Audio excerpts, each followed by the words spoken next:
അമ്മ അവളുടെ കണ്ണുകളിലേക്ക് തന്നെ നോക്കി ഷാനു തിരിച്ചും. എൻ്റെ ഷാനു, നീ ഞാൻ പറയുന്നതൊന്ന് കേൾക്കോ? അവളൊന്ന് മൂളി നോട്ടം താഴെ തറയിലേക്ക് മാറ്റി. അവിടെയല്ല, ദേ ഇവിടെ, എൻ്റെ മുഖത്തേക്ക് നോക്ക്. അമ്മ അവളുടെ മുഖം പിടിച്ചുയർത്തിക്കൊണ്ട് പറഞ്ഞു. ഇന്നലെ എൻ്റെ ഒരു ഫ്രണ്ടിൻ്റെ ഫോണിൽ നിന്നും ഒരു കോൾ വന്നതായിരുന്നു. ഹോസ്പിറ്റലിൽ നിന്നായിരുന്നു വിളിച്ചത്. അവനെന്തോ ആക്സിഡൻറ്റ് പറ്റിയിട്ടുണ്ടെന്ന് പറഞ്ഞ്. അതാണ് നിന്നോട് പോലും ഒന്നും പറയാതെ വേഗം അവിടേക്ക് പോയത്. എൻ്റെ ഏറ്റവും അടുത്ത സുഹൃത്താണവൻ. അവൻ്റെ കോൾ ലിസ്റ്റ് ആദ്യം ഉണ്ടായിരുന്ന നമ്പർ എൻ്റേതാണത്രേ. അതുകൊണ്ടാണ് അവർ എനിക്ക് വിളിച്ചത്. ഹോസ്പിറ്റലുകാർക്ക് അറിയില്ലല്ലോ ഇന്നെൻ്റെ കല്യാണമായിരുന്നു എന്ന്. പിന്നെ അവിടെ കുറച്ച് കോംപ്ലിക്കേഷൻസ് ഉണ്ടായിരുന്നു. അതുകൊണ്ട് വരാൻ ലേറ്റ് ആവുകയും ചെയ്തു. ഞാൻ വന്ന് നോക്കിയപ്പോൾ നീ നല്ല ഉറക്കത്തിലാണ്. നീ ഉറങ്ങുന്നത് കണ്ടപ്പോൾ ഉണർത്താനും തോന്നിയില്ല, അമ്മി പറഞ്ഞു നിർത്തി. ഇത് കേട്ടപ്പോൾ ഷാനുവിനെ അവൾ മിണ്ടാതെ നടന്നതിൽ കുറ്റബോധം തോന്നി. സോറി, ഇതൊന്നും എനിക്ക് അറിയില്ലായിരുന്നല്ലോ. സോറി ഒന്നും വേണ്ട, തെറ്റ് എൻ്റേത് തന്നെയാണ്. ഞാൻ നിന്നോടൊന്ന് പറയണമായിരുന്നു. ഒന്നുമില്ലെങ്കിലും നമ്മുടെ ആദ്യരാത്രി ആയിരുന്നില്ലേ? അമ്മയുടെ ചുണ്ടിൽ ഒരു ചിരി വിടർന്നു. എന്തായാലും നമുക്ക് നഷ്ടപ്പെട്ട ആ രാത്രി ഇപ്പോൾ തിരിച്ചെടുക്കാം. എന്താ നിന്റെ അഭിപ്രായം? അമ്മ അവളുടെ ഇടുപ്പിൽ പിടിച്ച് അവനോട് ചേർത്തു. ഷാൻ ഒരു നിമിഷം അവനോട് ചേർന്ന് നിന്നെങ്കിലും പിന്നെ അവനിൽ നിന്ന് കുതറിമാറി ഷെൽഫിനടുത്തേക്ക് പോയി. അമ്മ എന്താ സംഭവം എന്നറിയാതെ പകച്ചു നിൽക്കുകയാണ്. അപ്പോഴാണ് ഷാനു അതിൽ നിന്നും പാടെടുത്ത് അവനെ കാണിച്ചത്. ഓഹോ, അപ്പോൾ ഞാൻ ഇന്നലെ വന്നിട്ടും വലിയ പ്രയോജനമൊന്നും ഉണ്ടാവാനില്ല അല്ലേ? അമ്മ നിരാശയോടെ പറഞ്ഞു. അങ്ങനെയല്ല, എനിക്ക് ഒരുപാട് സംസാരിക്കാനുണ്ടായിരുന്നു. പിന്നെ പിന്നെ അമ്മ സംശയത്തോടെ ചോദിച്ചു. പിന്നെ പലതും ഉണ്ട്. എന്തായാലും എല്ലാം നശിപ്പിച്ചില്ലേ? അതിനെന്താ ഷാനു, ഇനി എല്ലാ രാത്രിയും പകലും നമ്മൾ ഒരുമിച്ച് തന്നെയല്ലേ? ഇനി എത്ര ദിവസം ഉണ്ടെങ്കിലും ഇന്നലത്തെ പോലെ ആകില്ല അത്. സാരമില്ല, സാഹചര്യം അങ്ങനെ ആയിപ്പോയില്ലേ. ഞാൻ കുളിച്ചിട്ട് വരാം. കുളിച്ച് റെഡി ആയിക്കോ, നമുക്കൊന്ന് പുറത്തു പോയിട്ട് വരാം. 2 ദിവസം കൂടെ കഴിഞ്ഞാൽ സൽക്കാരങ്ങൾ തുടങ്ങും. പിന്നെ ഒന്നിനും കഴിയില്ല. ഇത് കേട്ടപ്പോൾ അവൾക്ക് ഭയങ്കര സന്തോഷം തോന്നി. ഷാനു കല്യാണത്തിന് മുമ്പ് അങ്ങനെ വല്ലാതെ പുറത്തേക്കൊന്നും പോവാറുണ്ടായിരുന്നില്ല. എങ്കിൽ ഞാൻ വേഗം പോയി ഒരുങ്ങിയിട്ട് വരാം. ഷാനു അലമാരയിൽ നിന്നും ഒരു ഡ്രസ്സ് എടുത്ത് ബാത്റൂമിന് അരികിലേക്ക് നടന്നു. അതല്ല, എനിക്ക് വേറൊരു കാര്യം ചോദിക്കാനുണ്ടായിരുന്നു, പെട്ടെന്ന് അവിടെ നിന്നുകൊണ്ട് ഷാനു പറഞ്ഞു. ചോദ്യവും പറച്ചിലും എല്ലാം നമുക്ക് പുറത്തു പോയി വന്നിട്ടാവാം. ഇപ്പോൾ പോയാലേ ഭക്ഷണം പുറത്തുനിന്ന് കഴിക്കാൻ പറ്റുള്ളൂ. ഷാനു തലയാട്ടിക്കൊണ്ട് ബാത്റൂമിലേക്ക് പോയി. കുറച്ച് സമയം കൊണ്ട് തന്നെ രണ്ടുപേരും ഒരുങ്ങി പുറത്തേക്ക് ഇറങ്ങി. അല്ല, ഉമ്മാനോട് ചോദിക്കണ്ടേ? പിന്നെ ചോദിക്കണമല്ലോ, ചോദിക്കാതെ എങ്ങനെ പോവാ? നീ പോയി ചോദിച്ചിട്ട് വാ. റബ്ബേ, ഞാനോ? ഷാനു ഒന്ന് അമ്പരന്നു. അതെന്താ നീ ചോദിച്ചാലേ? എനിക്ക് എങ്ങനെയാ ചോദിക്കാനൊന്നും അറിയില്ലേക്കാ. അപ്പോൾ നിന്റെ വീട്ടിൽ നിന്നൊക്കെ നീ ആരോടും ചോദിക്കാതെയാണോ പുറത്തു പോകാറല്ലേ? എൻ്റെ ഉമ്മയോട് ചോദിക്കുന്ന പോലെയാണോ ഇത്? ഇനി അങ്ങനെ നിൻ്റേത് എൻ്റേത് ഒന്നുമില്ല, രണ്ടും നമ്മുടെ ഉമ്മ തന്നെയാ. അത് ശരിയാണ്, എന്നാലും ഇതിപ്പോൾ തുടക്കമല്ലേ. ഇത് മാത്രം ഇക്ക ചോദിക്കേ. ഇനി എന്തെങ്കിലും ഉണ്ടാകുമ്പോൾ ഞാൻ തന്നെ ചോദിച്ചുകൊണ്ട്. ഷാനുവിൻ്റെ മുഖത്ത് ഒരു ദയനീയ ഭാവം വന്നു. ഉമ്മ അമ്മ ഉമ്മറത്ത് നിന്നും ഉറക്കെ വിളിച്ചു. എന്താടാ നിന്ന് കാറുന്നേ? ഉമ്മാക്ക് പകരം അമ്മയുടെ മൂത്ത സഹോദരി സമീറയാണ് അവിടേക്ക് വന്നത്. ഉമ്മയുടെ ഉമ്മ ഖദീജത്തയുടെ വീട്ടിലേക്ക് പോയതാ, എന്തോ വാങ്ങാനായിട്ട്. അല്ല, നിങ്ങൾ രണ്ടുപേരും ഇതെങ്ങോട്ടാ? ഞങ്ങളൊന്ന് പുറത്തു പോയിട്ട് വരാമെന്ന് വിചാരിച്ചു. അല്ല എൻ്റെ മോനെ, ഞങ്ങളിത് നിന്നോട് പറയാൻ വരികയായിരുന്നു. എല്ലാവർക്കും കൂടി ഉച്ചയ്ക്ക് ശേഷം ബീച്ചിൽ പോവാന്ന് കുട്ടികളെല്ലാം കുറേ നേരമായി പറയുന്നു. എടി അത് അമ്മയൊന്ന് പരിങ്ങി. അതുമില്ല, ഉച്ചയ്ക്ക് ശേഷം പോവാം. ഷാനു, നിനക്ക് കുഴപ്പമൊന്നുമില്ലല്ലോ? ഇവിടെ എല്ലാവരും എവിടെ പോവുകയാണെങ്കിലും വീട്ടിലുള്ളവർ ഒരുമിച്ചേ പോവാറുള്ളൂ. അത് നിനക്ക് വഴിയെ മനസ്സിലായിക്കോളും. സമീർ ഒരു ചിരിയോടെ പറഞ്ഞു നിർത്തി. അമ്മയുമായി സംസാരിക്കാൻ കിട്ടിയ അവസരം നഷ്ടമായതിൽ ഷാനുവിന് ചെറിയൊരു നീരസം തോന്നിയെങ്കിലും അവൾ സമീറയുടെ ചോദ്യത്തിന് ഇല്ല എന്ന് തലയാട്ടി. അങ്ങനെ അവർ രണ്ടുപേരും നിരാശയുടെ റൂമിനകത്തേക്ക് പോയി. നിന്റെ മുഖം എന്താ വല്ലാതിരിക്കുന്നേ? സങ്കടമായോ? ഇല്ല, എനിക്ക് കുഴപ്പമൊന്നുമില്ല. പിന്നെ എല്ലാവരും കൂടുമ്പോൾ നല്ല രസം തന്നെയല്ലേ? അവൾ മുഖത്ത് മൂടി നിന്ന കാർമേഘം മാറ്റി വെളിച്ചം വരുത്തി പുഞ്ചിരിച്ചു. നീ നല്ലവളാ ഷാനു. എൻ്റെ ആദ്യ ഭാര്യയുണ്ടല്ലോ, അവളും ഞാനും തമ്മിലുള്ള പ്രശ്നം പ്രധാനമായും ഞങ്ങൾക്കിവിടെ പ്രൈവസി കിട്ടുന്നില്ല എന്ന പേരിലായിരുന്നു.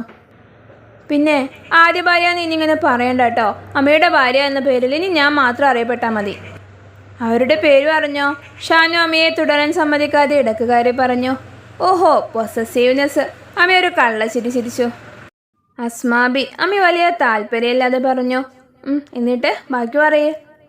ഇവിടെ കുറേ ആളുകളുള്ളതല്ലേ, വേറെ വീടെടുത്ത് മാറിപ്പോകണമെന്നൊക്കെ ആയിരുന്നു അവളുടെ ആവശ്യം. പക്ഷേ എൻ്റെ 2 ഏട്ടന്മാർ ഇതുവരെ ഈ കുടുംബം വിട്ട് പോകുന്നതിനെ കുറിച്ച് ചിന്തിച്ചിട്ട് കൂടിയില്ല. പിന്നെ ഞാനെങ്ങനെ? എനിക്കും അതിന് കഴിയില്ലായിരുന്നു. കാരണം ഞങ്ങൾക്കെല്ലാം ചെറുപ്പം മുതലേ ഈ കുടുംബമാണ്. അത് കഴിഞ്ഞിട്ടേ ഉണ്ടായിരുന്നുള്ളൂ മറ്റെന്തും. ഞാനൊരിക്കലും അങ്ങനെയൊന്നും പറയില്ല കേട്ടോ. എനിക്കുണ്ട് സ്നേഹിക്കാൻ മാത്രം അറിയുന്ന ഉപ്പയും ഉമ്മയും പിന്നെ സഹോദരങ്ങളൊക്കെ.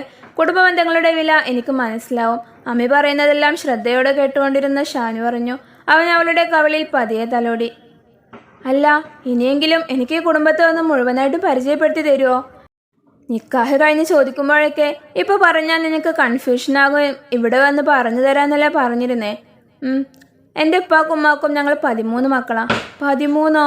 ഷാനു ആദ്യം ഒന്ന് അമ്പരന്നു. 14 ഉണ്ടായിരുന്നു. ഒരു കുട്ടി ചെറുപ്പത്തിലെ മരിച്ചുപോയി. 4 ആൺകുട്ടികളും 9 പെൺകുട്ടികളുമാണ് ഞങ്ങൾ. പെൺമക്കളിൽ ഒരാളെ ഒഴികെ എല്ലാവരെയും നല്ല രീതിയിൽ തന്നെ കല്യാണം കഴിപ്പിച്ചു. പക്ഷേ ഒരാളുടെ ജീവിതം മാത്രം പകുതി വഴിയിൽ വെച്ച് അവസാനിപ്പിക്കേണ്ടി വന്നു, ഷാഹിനയുടെ. അതെന്തു പറ്റി? ഷാനു കൗതുകത്തോടെ ചോദിച്ചു. എന്തു പറ്റാന്? ഡിവോഴ്സായി, അത്ര തന്നെ. എന്തിനാ ഡിവോഴ്സായത്? അയാളുടെ സ്വഭാവം ഒട്ടും ശരിയല്ലായിരുന്നു. കള്ളക്കുട്ടിയിൽ തുടങ്ങി എല്ലാ ദുശീലങ്ങളും അയാളിലുണ്ടായിരുന്നു. പിന്നെ അവളെ ദേഹോപദ്രവം കൂടി തുടങ്ങിയപ്പോൾ ഞങ്ങൾ ഇങ്ങോട്ട് കൂട്ടിക്കൊണ്ടുവന്നു. പിന്നെ കേസും കാര്യങ്ങളും എല്ലാം ആയി അതങ്ങനെ അവസാനിച്ചു. എന്നിട്ടെന്താ ഇത്തയെ വേറെ കല്യാണം കഴിപ്പിക്കാത്തേ? അവൾക്ക് 2 കുട്ടികളുണ്ട്. ഞങ്ങൾ കുറെ നിർബന്ധിച്ചതാ, പക്ഷേ വേറെ ഒരു കല്യാണത്തിന് അവൾ സമ്മതിച്ചില്ല. കുട്ടികളെ അനാഥമാക്കാൻ അവൾ തയ്യാറല്ല എന്ന് പറഞ്ഞു. പിന്നെ ഇപ്പോൾ ഒരു വേർപിരിയൽ നടന്നത് എൻ്റെ കാര്യത്തിലാണ്. അതാരും പ്രതീക്ഷിച്ചിട്ടുണ്ടായിരുന്നില്ല. കാരണം അത്രയ്ക്ക് സ്നേഹത്തിലായിരുന്നു ഞങ്ങൾ മറ്റുള്ളവർക്ക് മുമ്പിൽ. അതെന്തേ മറ്റുള്ളവർക്ക് മുന്നിൽ മാത്രമായി പോയത്? ഷാനു അധികം താല്പര്യമില്ലാതെ തന്നെ ചോദിച്ചു. റൂമിനകത്തേക്ക് എത്തിയാൽ അവൾക്ക് മറ്റൊരു സ്വഭാവമായിരുന്നു. പിന്നെ എനിക്കൊരിക്കലും അംഗീകരിക്കാൻ കഴിയാത്ത കുറേ ആവശ്യങ്ങളും. എങ്കിലും ഞങ്ങൾക്കിടയിൽ സ്നേഹത്തിന് കുറവൊന്നും ഉണ്ടായിരുന്നില്ല. അമ്മി പറയുന്നത് തെല്ല അസൂയയോട് ഷനു കേട്ടുകൊണ്ടിരുന്നു. പക്ഷേ പിന്നീടാണ് അറിഞ്ഞത് അവൾ എന്നോട് കാണിച്ച സ്നേഹമെല്ലാം ഒരു അഭിനയമായിരുന്നു എന്ന്. അവൾക്ക് മറ്റൊരു പുരുഷനുമായി ബന്ധമുണ്ടായിരുന്നു. ഒരു ദിവസം ഞാൻ അത് അവളിൽ നിന്ന് തന്നെ കയ്യോടെ കണ്ടുപിടിക്കുകയും ചെയ്തു. പിന്നീട് ഒരു നിമിഷം പോലും അവളെ എൻ്റെ ഭാര്യയായി അംഗീകരിക്കാൻ എനിക്ക് കഴിഞ്ഞിട്ടില്ല. ഇവിടെ വീട്ടിലും നാട്ടിലുള്ളവർക്കൊക്കെ അവൾ വളരെ നല്ലവളായിരുന്നു. ആർക്കും ഒരു കുറ്റവും പറയാനുണ്ടാവില്ല. പക്ഷേ സത്യാവസ്ഥ എനിക്ക് മാത്രം അറിയാം. കാണാൻ നല്ല ഭംഗിയുണ്ടായിരുന്നെങ്കിലും മനസ്സ് മുഴുവൻ കറുപ്പായിരുന്നു. അതോടുകൂടെയാണ് ഭംഗിയിലൊന്നും വലിയ കാര്യമില്ല എന്ന് എനിക്ക് മനസ്സിലായത്. കാണാൻ കുറെ രസമുണ്ടായിട്ട് കാര്യമില്ല, ഹൃദയം നന്നാവണം. എല്ലാവരും ഞങ്ങളുടെ ഡിവോഴ്സിനെ ഒരുപാട് എതിർത്തിരുന്നു. പക്ഷേ ഒരു ബന്ധത്തിൽ വിശ്വാസം എന്നത് തകർന്ന, പ്രത്യേകിച്ച് നമ്മൾ അത്രയും സ്നേഹിക്കുന്നവരിൽ നിന്ന് പിന്നെ ഒരിക്കലും അത് മുന്നോട്ട് കൊണ്ടുപോകാൻ കഴിയില്ല എന്ന് എനിക്ക് പൂർണ്ണ ബോധ്യം ഉണ്ടായിരുന്നത് കൊണ്ട് എനിക്ക് മറുത്ത് ചിന്തിക്കാൻ കഴിഞ്ഞില്ല. അത്രയും പറഞ്ഞു തീർന്നപ്പോഴേക്കും അമ്മയുടെ മുഖത്ത് സങ്കടത്തിൻ്റെ നിഴൽ വീണു തുടങ്ങിയിരുന്നു. നിങ്ങളെ പിരിഞ്ഞതിൽ ഇപ്പോഴും സങ്കടം ഉണ്ടോ ഇക്കാക്ക്? ഇപ്പം എനിക്ക് അതിനേക്കാൾ നല്ലത് ഞാൻ പടച്ചോൻ തന്നില്ലേ, പിന്നെ എന്തിനാ സങ്കടം? അമ്മ അത് പറഞ്ഞ് അവളെ ചേർത്ത് പിടിച്ചു. അത് കേട്ടപ്പോൾ ഷാനുവിനും എന്തെന്നില്ലാത്ത സന്തോഷം തോന്നി. പിന്നെ എൻ്റെ 2 ഏട്ടന്മാരുടെയും കല്യാണം കഴിഞ്ഞതാണ്, കുട്ടികളും ഉണ്ട്. അതിലൊരേട്ടൻ ഗൾഫിലാണ്. മൂത്ത ഇക്കാക്കയാണ് ഇപ്പോൾ അടുത്ത് വന്നത്. പിന്നെയുള്ളത് അനിയനും, അവനും ഗൾഫിലാണ്. അവൻ്റേതും കല്യാണം കഴിഞ്ഞിട്ടില്ല. എല്ലാവരും ഇവിടെ തന്നെയാണ് താമസിക്കുന്നത്, അത്ര തന്നെ. ബാക്കിയെല്ലാം ഇവിടെ ജീവിച്ചു തുടങ്ങുമ്പോൾ നിനക്ക് മനസ്സിലായിക്കോളും. ഷാനു, ഷാനു. ആരോ ഡോറിന് മുട്ടുന്ന ശബ്ദം കേട്ട് ഷാനു പോയി കതക് തുറന്നു. സമീറയാണ്. അല്ല, ഭക്ഷണമൊന്നും കഴിക്കണ്ടേ? ഞാൻ വരാൻ നിൽക്കുമായിരുന്നു. ഷാനു പുഞ്ചിരിച്ചുകൊണ്ട് അവരോടൊപ്പം അടുക്കളയിലേക്ക് പോയി. ഉച്ചക്കത്തെ കഴിക്കലെല്ലാം കഴിഞ്ഞ് ഉമ്മയും ഉപ്പയും അല്ലാത്തവരെല്ലാവരും കൂടെ ബീച്ചിലേക്ക് പോയി. എല്ലാവരും കൂടെ ചേർന്നപ്പോൾ ഒരുപാട് ആളുകളുണ്ടായിരുന്നു. പക്ഷേ ആരുമായിട്ടും അധികം അടുപ്പമില്ലാത്തിരുന്നത് കൊണ്ട് ഷാനുവിന് എന്തോ ഒരു ഒറ്റപ്പെടൽ ഫീൽ ചെയ്തു. അമ്മയാണെങ്കിൽ കുട്ടികളുടെ കൂടെ ചേർന്ന് അവരെ കളിപ്പിക്കുകയും മറ്റും ചെയ്യുകയാണ്. ഷാനു കുറച്ചു മാറി കടലിലേക്ക് നോക്കി നിന്നു. അപ്പോഴാണ് അവളുടെ പുറകിൽ ഒരു കൈ വന്ന് പതിഞ്ഞത്. എന്താ ഷാനു നീ ഇവിടെ മാറി നിൽക്കുന്നേ? വാ, നമുക്ക് ഫോട്ടോസൊക്കെ എടുക്കാം. ഷാനു ചിരിച്ചുകൊണ്ട് അവരെ നോക്കി. ഞാൻ ഖാദർഖാന്റെ ഭാര്യയാണ്, അതായത് നിന്റെ മൂത്തച്ചി സൈനബ. കുഞ്ഞോളെന്നാണ് എല്ലാവരും വിളിക്കാറ്. നീ കുഞ്ഞോൾ താത്ത എന്ന് വിളിച്ചോ. ഷാനുവിന് അവരുടെ സംസാരം വല്ലാതെ ഇഷ്ടമായി. വളരെ കാലം മുന്നേ അടുപ്പമുള്ളതുപോലെയാണ് അവൾ അവരോട് സംസാരിച്ചത്. ഞാൻ എല്ലാവരെയും അറിഞ്ഞു വരുന്നല്ലേ ഉള്ളൂ, അതാണ്. നിക്കാഹ് കഴിഞ്ഞിരുന്നെങ്കിലും ഉമ്മ മാത്രമല്ല അധികം വിളിക്കാറുണ്ടായിരുന്നുള്ളൂ. സത്യം അറിയാലോ ഷാനു, അസ്മാബിയെ ഒഴിവാക്കിയതിൽ ഞങ്ങൾക്ക് എല്ലാവർക്കും നല്ല നീരസമുണ്ടായിരുന്നു അവനോട്. അതിൻ്റെ ചില പ്രശ്നത്തിലായിരുന്നു. ഞാൻ മാത്രമല്ല, ഞങ്ങളെല്ലാവരും. സാരമില്ല, ഇനി അതൊന്നും പറഞ്ഞിട്ട് കാര്യമില്ലല്ലോ. നീ നല്ല കുട്ടിയാണെന്ന് അറിയാം. നിന്റെ ഉമ്മാൻ്റെ അനിയത്തി ഉണ്ടല്ലോ, അവരെ നല്ലോണം അറിയാം ഞങ്ങൾക്ക്. നിന്നെപ്പറ്റി പറയുമ്പോൾ 100 നാവാണ്. പിന്നെ ഞങ്ങൾ അന്വേഷിച്ചപ്പോൾ ഒരാൾ പോലും നല്ലതല്ലാത്ത നിന്നെപ്പറ്റി മറ്റൊന്നും പറഞ്ഞിട്ടില്ല. ഷാനുവിൻ്റെ മുഖത്ത് ഒരു തിളക്കം കാണാമായിരുന്നു. പിന്നെ ഇവിടെ ആരോടും ഒരു അകലവും കാണിക്കണ്ട കേട്ടോ. ഞാനായാലും പിന്നെ നമ്മുടെ നാത്തുമാരായാലും എല്ലാവരും സ്വന്തം പോലെ തന്നെയാണ് ജീവിക്കുന്നത്.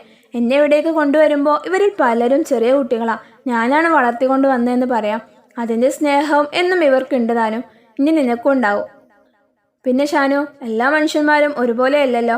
എല്ലാവർക്കും ഉണ്ടാവും പോരായ്മകൾ. അപ്പോൾ നമ്മൾ ഇത്രയും പേർ ഒരുമിച്ച് ഒരു വീട്ടിൽ ജീവിക്കുമ്പോൾ കുറച്ചൊക്കെ കണ്ടില്ല കേട്ടില്ല എന്ന് വെക്കേണ്ടി വരും. സൈനബയുടെ ഓരോ വാക്കുകളിലും ഒരു മാതൃത്വത്തിന് മേന്മ ഉണ്ടായിരുന്നു. താങ്ക് യു ഉത്യ. പുതിയ വീടും പുതിയ ജീവിതവും പുതിയ ആളുകളെല്ലാം ആവുമ്പോൾ ഒരുപാട് സംശയങ്ങളും മറ്റും ഉണ്ടാവുമല്ലോ. ഇത്തയുടെ വാക്കുകൾ കേട്ടിട്ട് വല്ലാത്തൊരു ആത്മവിശ്വാസം തോന്നുന്നുണ്ട്. ഷാൻ ഒരു ദീർഘനിശ്വാസത്തോടെ പറഞ്ഞു.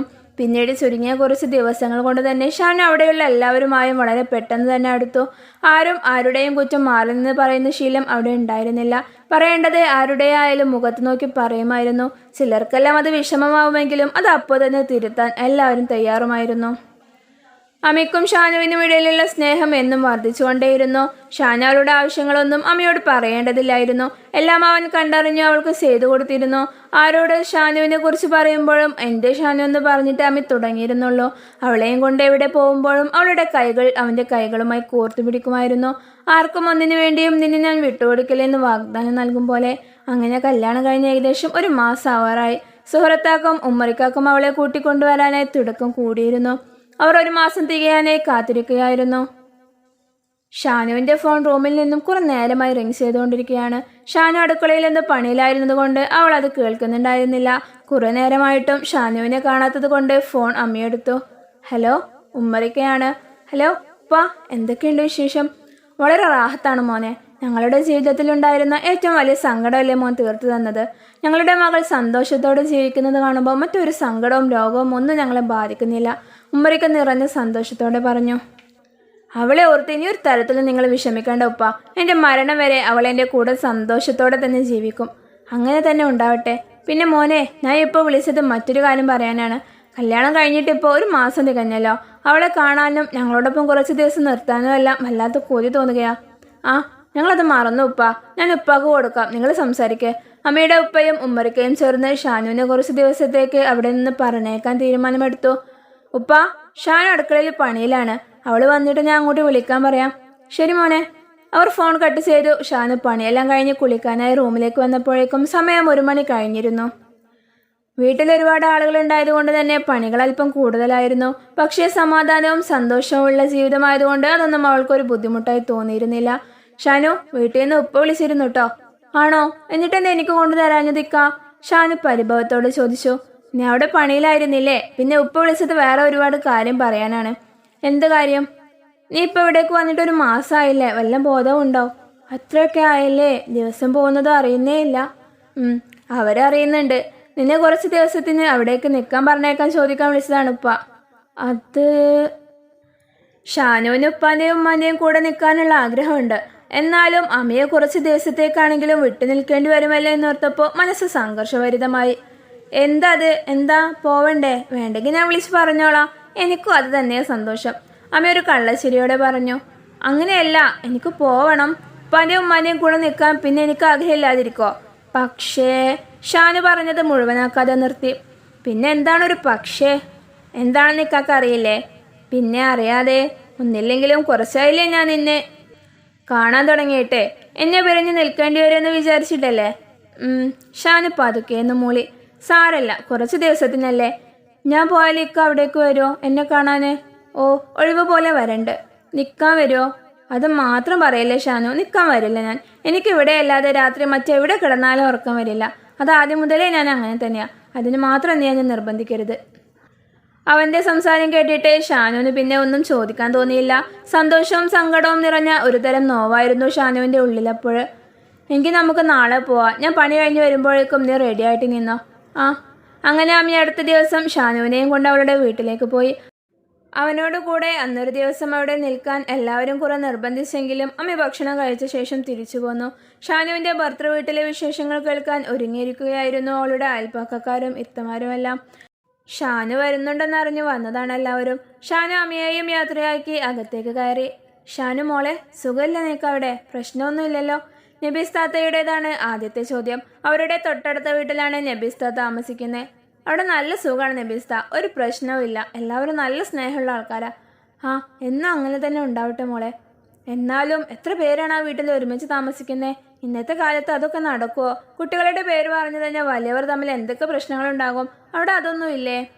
ഏയ്, അവിടെ കുട്ടികൾ തമ്മിലുണ്ടാക്കുന്ന പ്രശ്നങ്ങളിലൊന്നും മുതിർന്നവർ ഇടപെടാറേ ഇല്ല. അത് അവർ തന്നെ പറഞ്ഞു തീർത്തോളും. ഇനി അതിലൊന്നും തീർന്നില്ലെങ്കിൽ ഉമ്മാന്റെ അടുത്തേക്ക് പറഞ്ഞേക്കും. ബാക്കി ഉമ്മ നോക്കിക്കോളും. അപ്പോൾ പിന്നെ ആർക്കും ഒരു പരാതി ഇല്ലല്ലോ.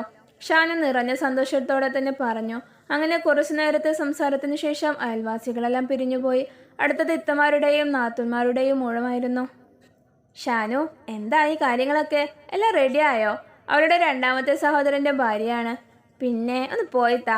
ഷാനു ഒന്നും വിട്ടു പറയാതെ 2 വാക്കിൽ മറുപടി ഒതുക്കിയത് അവർക്കൊക്കെ നിരാശയായി. മണിയറ രഹസ്യമെല്ലാം എന്നും രഹസ്യമായി തന്നെ ഇരിക്കണം. പണിയൊക്കെ ഉണ്ട് ഷാനു അവിടെ? ഉമ്മ ഉമ്മറത്ത് നിന്നും റൂമിലേക്ക് വന്നുകൊണ്ട് ചോദിച്ചു. പിന്നെ ഒരു വീടായാലും പണി ഉണ്ടാവില്ലേ ഉമ്മ? എന്നാലും സാധാരണ വീടുകളിലെ പോലെയല്ല, അവിടെ കുറച്ച് അധികം ആളുകളുണ്ടായതുകൊണ്ട് കുറച്ച് അധികം പണിയുണ്ടാവും. ഭക്ഷണം കഴിച്ചു കഴിഞ്ഞുള്ള പാത്രം കഴുകലാണ് ഉമ്മ വലിയ കടമ്പ. ചിലപ്പോഴൊക്കെ ഒരു സുനാമി വന്ന് ഈ പാത്രങ്ങളൊക്കെ ഒലിച്ചു പോയിരുന്നെങ്കിലും ആഗ്രഹിച്ചു പോയിട്ടുണ്ട് ഞാൻ. പാവൻ്റെ കുട്ടി. ഉമ്മ അവളെ തലോടി. പക്ഷേ അവിടെയുള്ള പണികളൊന്നും ഒരു പ്രശ്നമേ ആയി തോന്നാറില്ല ഉമ്മ. അവിടെ ഞാൻ സന്തോഷത്തോടെയും സമാധാനത്തോടെയാണ് ജീവിക്കുന്നത്. അമിക്കായാലും അവിടെയുള്ള ബാക്കിയുള്ളവർ ആയാലും ആരെക്കൊണ്ടും ഒരു ബുദ്ധിമുട്ടും ഇല്ല. അങ്ങനെ അവരുടെ സംസാരം നീണ്ടുപോയി. രാത്രി ഉറങ്ങാൻ വളരെ വൈകിയിരുന്നു. അടുത്ത ദിവസം രാവിലെ ഷാനുവിനെയും അന്വേഷിച്ചുകൊണ്ടൊരു പോസ്റ്റ്മാൻ അവിടേക്ക് വന്നു. ഷഹാനയുടെ വീടല്ലേ? മുറ്റത്ത് വിറക് വെട്ടുകൊണ്ടിരുന്ന ഉമ്മറിക്കാനോട് അയാൾ ചോദിച്ചു. അതെ, ഒരു ലെറ്റർ ഉണ്ടായിരുന്നു, അവരൊന്ന് വിളിക്കോ, ഇതിലൊന്ന് ഒപ്പിടണം. ഷാനു ഷാനു. ഉപ്പനെ വിളി കേട്ട അടുക്കളയിൽ ചായ കുടിച്ചുകൊണ്ടിരുന്ന ഷാനു മുറ്റത്തേക്ക് വന്നു. നിനക്കെന്തോ ലെറ്റർ ഉണ്ടെന്ന്, അത് ഒപ്പിട്ട് വാങ്ങിയേക്ക്. ഷാനു അത് അയാളിൽ നിന്നും വാങ്ങി ആകാംക്ഷയോടെ പൊട്ടിച്ചു നോക്കി. എന്താ മോളെ അത്? ഇതൊരു ജോലിക്കുള്ള അപ്പോയിൻമെന്റ് ലെറ്ററാണുപ്പാ. ഷാനു അത് വായിച്ചുകൊണ്ട് പറഞ്ഞു. അതിന് നീ എപ്പോഴാണ് ജോലിക്കൊക്കെ അപ്ലൈ ചെയ്തേ? ഞാൻ അപ്ലൈ ചെയ്തതല്ല ഉപ്പ, ഞാൻ കമ്പ്യൂട്ടർ ക്ലാസ്സിന് പോയിട്ടുണ്ടായിരുന്നില്ലേ, അവർ വഴി വന്നതാണിത്. ഒരു ബാങ്കിലേക്കാണ്. ആഹാ, അത് കൊള്ളാലോ, എങ്കിൽ നീ ഒന്ന് പോയി നോക്ക്. ഷാനു പറയുന്നത് കേട്ടുകൊണ്ട് വന്ന ഉമ്മ പറഞ്ഞു. അങ്ങനെ പോയി നോക്കാനൊന്നും പറ്റില്ല ഉമ്മ, ഇതെന്താ ഏതാ എന്നൊക്കെ അറിയണ്ടേ. അതിനകത്തും എൻ്റെ കമ്പ്യൂട്ടർ ക്ലാസ്സിലെ സാറിനൊന്ന് വിളിച്ചു നോക്കണം. എന്നാ ഇപ്പം തന്നെ വിളിച്ചു നോക്ക്. ആ എൻ്റെ ഉമ്മ, നിങ്ങളൊന്ന് അടങ്ങി. കുരങ്ങൻ്റെ കയ്യിൽ പൂമാല കിട്ടിയ പോലെ ആക്കലേ. പിന്നെ ഇനിയിപ്പോൾ എൻ്റെ കാര്യം നമ്മൾ 3 പേരും കൂടി തീരുമാനിച്ച് നടപ്പിലാക്കാൻ പറ്റില്ലല്ലോ, അമ്മയ്ക്കയോടും ചോദിക്കേണ്ടേ? ആ അത് ശരിയാണല്ലോ.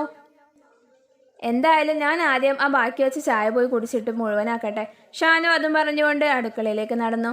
ചായ കുടിക്കുന്നതിനിടയിൽ വിവരം അന്വേഷിച്ച് നാത്തൂന്മാരോടും ഇത്തമാരോടും എല്ലാം അവൾ കാര്യം പറഞ്ഞു. ഷാനു, ജോലി കിട്ടുകയാണെങ്കിൽ എന്തായാലും കളയാൻ നിൽക്കണ്ട കേട്ടോ. ചെറിയ ആവശ്യങ്ങൾക്ക് പോലും എപ്പോഴും ഭർത്താക്കന്മാരുടെ മുമ്പിൽ കൈനീട്ടേണ്ടി വരുന്ന ഞങ്ങളുടെയൊക്കെ അവസ്ഥ തന്നെ ഞങ്ങൾക്കറിയാം. നമ്മുടെ ഉപ്പമാർ ചെയ്തു തരുന്ന പോലെ അവരെല്ലാം കണ്ടറിഞ്ഞ് ചെയ്തു തരികയൊന്നുമില്ല. അവരുടെ 2ാമത്തെ ഇത്തയാണ്. പക്ഷേ അമ്മയ്ക്ക് അങ്ങനെയൊന്നുമല്ലല്ലോ. കല്യാണം കഴിഞ്ഞിട്ടൊരു മാസമല്ലേ ആയിട്ടുള്ളൂ, നിഷ കളിയാക്കിക്കൊണ്ട് പറഞ്ഞു. അതെ ഷാനു, അതൊന്നും ഈ സമയത്ത് നിനക്ക് വല്ലാതെ മനസ്സിലായിക്കൊള്ളണമെന്നില്ല. പക്ഷേ നാളെ ഒരു കുട്ടിയൊക്കെ ആയി കഴിഞ്ഞാൽ ഇങ്ങനെ ആവില്ല. നമ്മുടെ കുട്ടികൾക്ക് എന്തെങ്കിലുമൊക്കെ സാധനങ്ങൾ നമുക്ക് വാങ്ങിക്കൊടുക്കണമെന്നുണ്ടാവും. അങ്ങനെ ഒരുപാടുണ്ട്. അതൊക്കെ ശരിയാണ്. പക്ഷെ ഞാനൊരു ജോലിക്കൊക്കെ പോവുമെന്ന് പറഞ്ഞാൽ എനിക്ക് അതിനുള്ള ധൈര്യമൊന്നുമില്ല. നീ പണ്ട് മുതലേ ആരെങ്കിലും ആശ്രയിച്ച് എല്ലാ കാര്യങ്ങളും ചെയ്യുന്നത് കൊണ്ടാണ് ഇങ്ങനെ. കൂട്ടുകാരികളെ കല്യാണം കഴിച്ചു പോയെന്ന് പറഞ്ഞാൽ പഠിത്തം പാതിവഴിയിൽ അവസാനിപ്പിച്ചു. ഇനിയെങ്കിലും നീ കുറച്ചൊന്നും ബോൾഡ് ആവശ്യാനോ. ആ എന്തായാലും ജോലിക്ക് പോവുക എന്നുള്ളതൊക്കെ 2ാമത്തെ കാര്യമല്ലേ. ആദ്യം ഇതെന്താ സംഭവം എന്നൊന്ന് ഞാൻ അന്വേഷിക്കട്ടെ, പിന്നെ അമ്മയ്ക്കയോടും ചോദിക്കണമല്ലോ. ഷാനു ഇത് പറഞ്ഞുകൊണ്ടിരിക്കുന്നതിനിടയിലാണ് അവളുടെ ഫോൺ റിങ് ചെയ്തത്. പരിചയമില്ലാത്ത നമ്പറാണല്ലോ. ഹലോ. എതിർദിശയിൽ നിന്നും ഒരു പുരുഷ ശബ്ദം ഉയർന്നു. ഹലോ, ആരാ? ഷാനു ഒന്ന് സംശയിച്ചുകൊണ്ട് തിരിച്ചു ചോദിച്ചു. ഷാഹിനല്ലേ ഇത്? അതെ. ആ, ഇത് ICIT കമ്പ്യൂട്ടർ സെന്ററിൽ നിന്നാണ് കേട്ടോ. ആ, ഞാൻ അവിടേക്ക് വിളിക്കണമെന്ന് വിചാരിച്ച് നിൽക്കുകയായിരുന്നു. ഷാഫി സാറാണോ ഇത്? അതെ. നിനക്ക് മനസ്സിലായില്ല അല്ലേ? നിനക്ക് ശബ്ദം കേട്ടപ്പോഴൊരു സംശയം തോന്നി, പിന്നെ കമ്പ്യൂട്ടർ സെന്ററിൽ നിന്നാണെന്ന് കൂടെ പറഞ്ഞപ്പോൾ ഉറപ്പായി. പിന്നെ ഷാഹിന, അവിടേക്കൊരു അപ്പോയിൻമെന്റ് ലെറ്റർ വന്നിരുന്നോ? Yes sir. ആ, നമ്മുടെ സെന്ററിൽ പഠിച്ചു കഴിഞ്ഞ കുട്ടികളുടേതും പഠിച്ചുകൊണ്ടിരുന്ന കുട്ടികളുടേതും എല്ലാം ബയോഡേറ്റ വിവിധ കമ്പനികളിലേക്കും ബാങ്കിലേക്കും എല്ലാം അയച്ചു കൊടുത്തിട്ടുണ്ടായിരുന്നു. അതിൽ സെലക്ട് ചെയ്ത കുറച്ച് പേർക്ക് മാത്രമേ ഈ അപ്പോയിൻമെന്റ് ലെറ്റർ വന്നിട്ടുള്ളൂ. ഷാഹിന് ഇൻട്രസ്റ്റഡ് ആണോ? സാർ അങ്ങനെ ചോദിച്ചാൽ ഇതെനിക്കിന്ന് രാവിലെ കിട്ടിയിട്ടുള്ളൂ. അപ്പോൾ ഒരു തീരുമാനം എടുത്തിട്ടില്ല. ആ, 1 മാസം സമയമുണ്ട്. അതിനുള്ളിൽ വിവരം അറിയിച്ചാൽ മതി. പക്ഷേ അതിനു മുമ്പ് നീ ഇതിൻ്റെ എക്സാം വന്നിട്ട് എഴുതി സർട്ടിഫിക്കറ്റ് വാങ്ങണം. അന്ന് എക്സാം എഴുതാതല്ലേ പോയത്. ഓക്കെ സാർ, ഞാൻ ചോദിച്ചിട്ട് വൈകുന്നേരം വിളിക്കാം സാറിന്. ഓക്കെ എന്നും പറഞ്ഞ് സാർ ഫോൺ കട്ടാക്കി. അമ്മ രാവിലെ 2 തവണ വിളിച്ചിട്ടുണ്ടായിരുന്നു. 2 പേർക്കും പിരിഞ്ഞു നിൽക്കുന്നതിൽ നല്ല പ്രയാസമുണ്ട്. അതുകൊണ്ട് ഷാനു പണിയെല്ലാം കഴിഞ്ഞ് വിളിക്കാമെന്ന് വിചാരിച്ച് പണിയൊക്കെ തീർത്ത് ഉച്ചക്കത്തെ ഭക്ഷണം കഴിച്ച് അമ്മയ്ക്ക് ഡയൽ ചെയ്തു. തുടരും.